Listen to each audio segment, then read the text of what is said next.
गुरु प्यारे साध संगत जी, राधा स्वामी जी। साध संगत जी, शब्द धुन सुनने के बिना सुमिरन सत्संग क्यों फीका है? वो इसलिए क्योंकि भाई ये इन तीनों का संगम है और इसमें इन तीनों का शामिल होना बहुत ही जरूरी है। बिना सत्संग के, बिना नाम के सिमरन के कोई व्यक्ति कभी भी शब्द धुन नहीं सुन सकता है। ये संभव ही नहीं है। और बिना शब्द धुन सुने ये संगम हो ही नहीं सकता है। और इसलिए कहते हैं कि जो इस शब्द धुन को सुन लेता है तो फिर उस परमात्मा की अपार कृपा समझ जाता है और वो व्यक्ति फिर अनूठा होता है। देखो, यदि हमारे पर कोई मुसीबत आ जाए और हमें नामदान भी मिला हो और चाहे हम नाम का सिमरन भी करते हों, लेकिन फिर भी भयभीत हो जाते हैं, डर जाते हैं, हम डोल जाते हैं। लेकिन यदि हमने नाम के सिमरन के साथ शब्द धुन भी सुनी हो और वो भी स्पष्ट तौर पर, और यदि हम उसे रोज सुनते हों तो फिर हम भयभीत नहीं होते हैं, हम डरते नहीं हैं, क्योंकि फिर हमें आंतरिक शक्ति जो प्राप्त हो जाती है, आंतरिक ताकत जो मिल जाती है।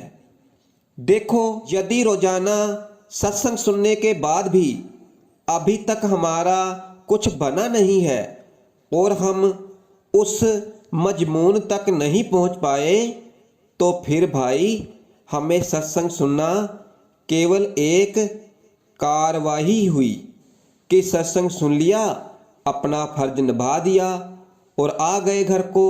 उसका हमें कोई लाभ तो नहीं हुआ, क्योंकि सत्संग तो लोग रोजाना सुनते हैं और अब तक ऐसे कितने ही माध्यम आ गए हैं कि हम घर बैठे ही सत्संग सुन लेते हैं, लेकिन उसका भी सुनने का हमें कोई लाभ नहीं है।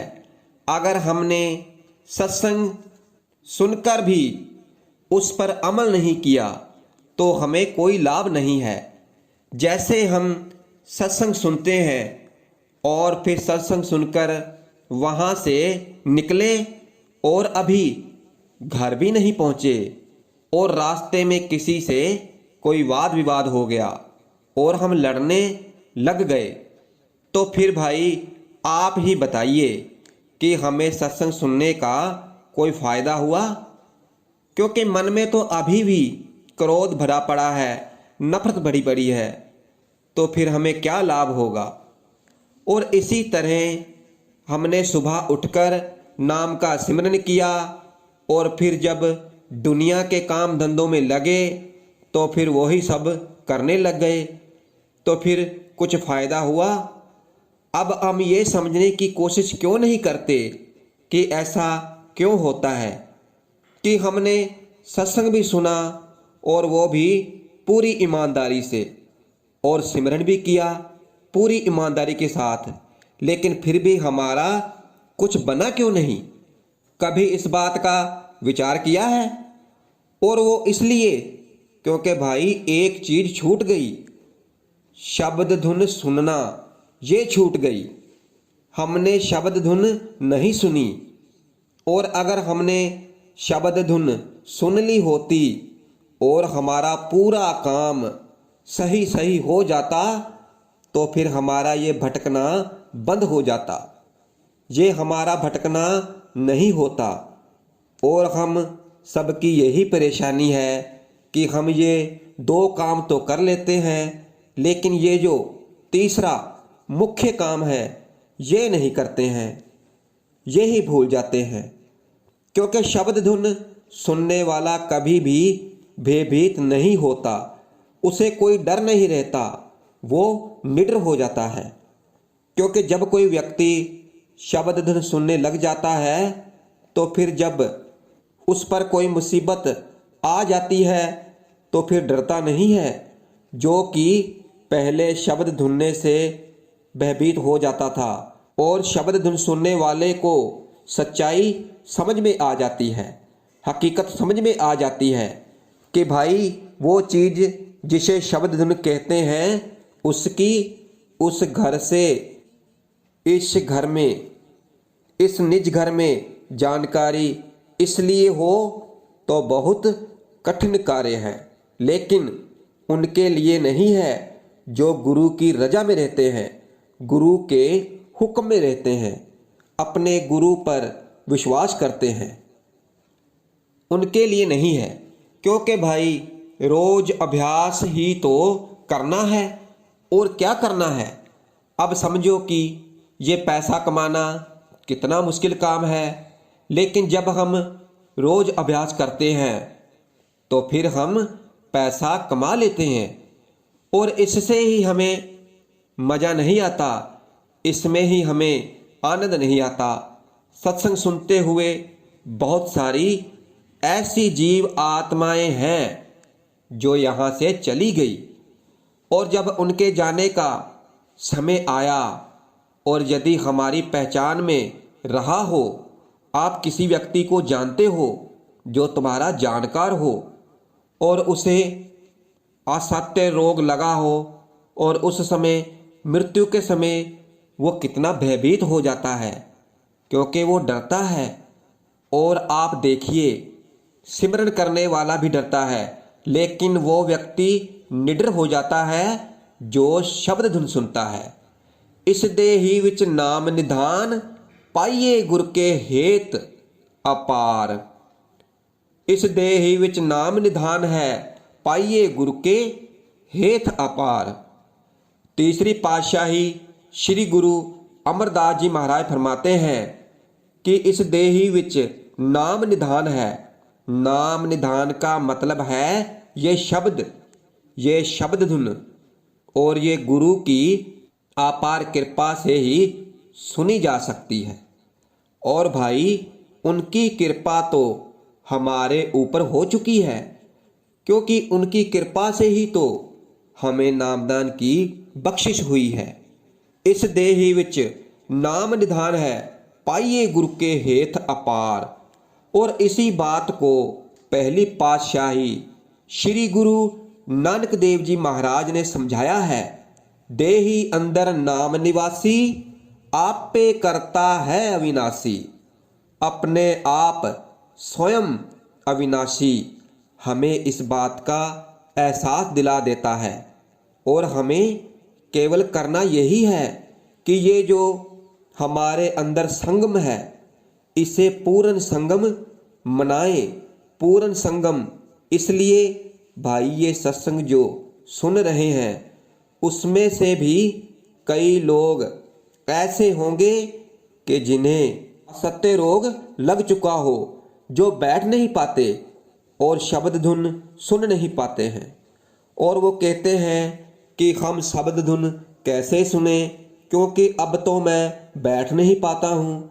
तो भाई मेरा उनसे यही निवेदन है कि अभी भी समय है भाई, केवल हमारे अंदर विश्वास की कमी है। और अगर हमें विश्वास हो जाए इस बात का कि शब्द धुन ही सब कुछ है और हमें इसे सुनना ही है, इसे सुने बिना काम नहीं चलना है, और हमारे सतगुरु हमारी जरूर संभाल करेंगे, तो भाई आप जैसे बैठ सकते हो वैसे ही बैठ जाओ, किसी भी आसन पर बैठ जाओ, क्योंकि हमारे सतगुरु हमारी अवस्था जानते हैं।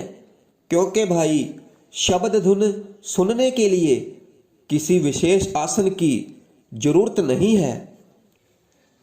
हम आपसे फिर कह रहे हैं कि आपके शरीर की जैसी स्थिति है आप वैसे ही बैठ जाओ, क्योंकि वो मालिक जानी जान है, वो हमारी अवस्था जानता है, और हमारा जो मेन मकसद है उसको पूरा करो। उसको समझो कि हमारे अंतर में एक ज्योति है, एक प्रकाश है, एक धुन है, और वो प्रकाश हमें देखना है और उस धुन को हमें सुनना है और उसके लिए पूर्ण संपूर्ण पूर्ण निष्ठा पूर्ण विश्वास के साथ बैठ जाओ। अपने कानों में उंगली डाल लो, चाहे बैठ जाओ और चाहे लेट जाओ। जैसे आपकी शरीर की स्थिति है वैसे कर लो, क्योंकि भाई अभी तक हम ठीक हैं, हमें कोई असत्य रोग नहीं लगा है। तो हम अभी से कोशिश करें बैठने की, उस शब्द धुन सुनने के लिए। आपने देखा है कि बाबा जी जब स्टेज पर आकर बैठते हैं तो 2 घंटे 2.5 घंटे एक ही मुद्रा में बैठे रहते हैं और हिलते तक नहीं है। आपने उनकी उम्र भी देखी है और वह कैसे होता है, अभ्यास से। तो भाई यदि अभ्यास बन जाए तो फिर यदि शाम तक मृत्यु भी होनी हो और कोई रोग भी लगा हो तो तब भी हम आसन पर बैठकर हम वो भक्ति कर सकते हैं कि जो लोग जानी जवान लोग नहीं कर सकते, कि लोग सोच भी नहीं सकते कि इस उम्र में ये व्यक्ति कैसे बैठा हुआ है। तो भाई ये अभ्यास से होता है, क्योंकि जब व्यक्ति का बैठने का अभ्यास पक जाता है तो फिर शरीर की चाहे कैसी भी स्थिति हो वो बैठ सकता है। गुरु का शब्द महारस मीठा, ऐसा अमृत अंतर डीठा।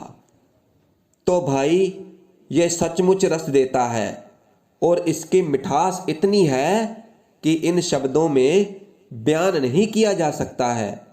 और ये गुरु घर की वाणी है, गुरु घर ने बिल्कुल सही समझाया है। गुरु का शब्द महारस मीठा, ये इतना रस देता है, इतना मीठा रस देता है कि फिर हमें किसी से क्या डरना, हमें किसी बात की क्या चिंता। और हम फिर आपको समझा रहे हैं कि ये एक संगम है। जैसे हम बाहर भी तो संगम करते हैं, हम बाहर ही संगम करते हैं। और आंतरिक संगम कैसा है कि हमारे पास समय हो तो फिर हम सत्संग सुनने चले गए, और अगर हमारे पास और समय हो तो फिर हम गुरु घर की सेवा कर आए, और सुबह उठकर हमने नाम का स्मरण कर लिया और हो गया संगम। तो भाई नहीं, क्योंकि ये संगम जब तक पूरा नहीं होगा जब तक कि हम शब्द धुन नहीं सुनते हैं। और जब हम शब्द धुन सुनते हैं तो फिर ये संगम पूरा हो जाता है। और भाई जो लोग शब्द धुन सुनते हैं तो फिर उन्हीं का कुछ बनता है। और जैसे मान लो कि किसी व्यक्ति ने सारा दिन मेहनत मशक्कत की और जब शाम को उसे उसकी मेहनत देने का समय आया तो फिर उससे कहो कि भाई तुमने किया क्या है, ये बताओ, तुम्हारा काम तो समझ में नहीं आया। तो फिर भाई उसका तो सारा दिन जाया चला गया ना। और इसी तरह हमने सारी जिंदगी सत्संग तो सुन लिए और सारी जिंदगी हमने सेवा भी कर ली, और यदि हमने सारा दिन सिमरन किया और हमारा ख्याल ही इकट्ठा नहीं हुआ और हमारे अंदर में से मैं मेरी ही नहीं गई, काम क्रोध लोभ मोह अहंकार ही नहीं गया, तो फिर हमें क्या फायदा? तो फिर हमें क्या फायदा हुआ? कोई फायदा नहीं हुआ हमें ये सब करने का। और फिर दोष हम गुरु को देते हैं कि भाई वहाँ जाकर कुछ बनता नहीं है, क्योंकि भाई पूर्ण सतगुरु कभी भी ये नहीं करते कि हम ऐसा करें तो हमारे घर में बच्चे पैदा हो जाएंगे, तुम्हारा कारोबार जो बंद है वो चलना शुरू हो जाएगा। तो भाई जब हम भजन बंदगी करते हैं तो कहते हैं कि परमात्मा खुद हमारी नीयत पहचानता है। जिनकी रही भावना जैसी परब देखी तिन मुहूर्त तैसी। हमारी भावना को ही पहचान कर तो वो सब कुछ हमें देते हैं, लेकिन जो शब्द धुन ही भूल कर बैठ गए हैं, हमें वो नहीं भूलनी चाहिए। हर मंदिर में नाम निधान है, ना बूझे मुग्ध गवार। और ये तीसरी पातशाही जी गुरु अमरदास जी महाराज फरमाते हैं कि कोई गवार हो, मुग्ध हो, तो उस चीज को ये क्या समझे, तो वो उस चीज को नहीं जान सकते। हर मंदिर में नाम निधान है, ये हरि का मंदिर है। जो हमारा शरीर है, इसमें नाम निधान है। और आप देखो कि हर जगह पर केवल इस नाम की ही चर्चा हो रही है और कुछ नहीं।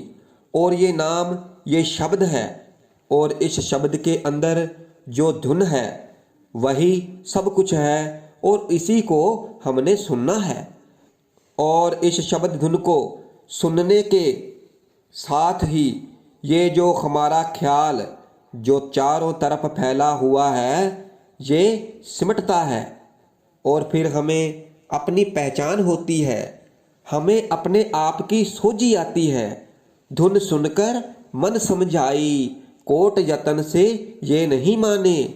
अब देख लो, यहाँ पर भी यही समझाया गया है कि धुन सुनकर मन समझाई।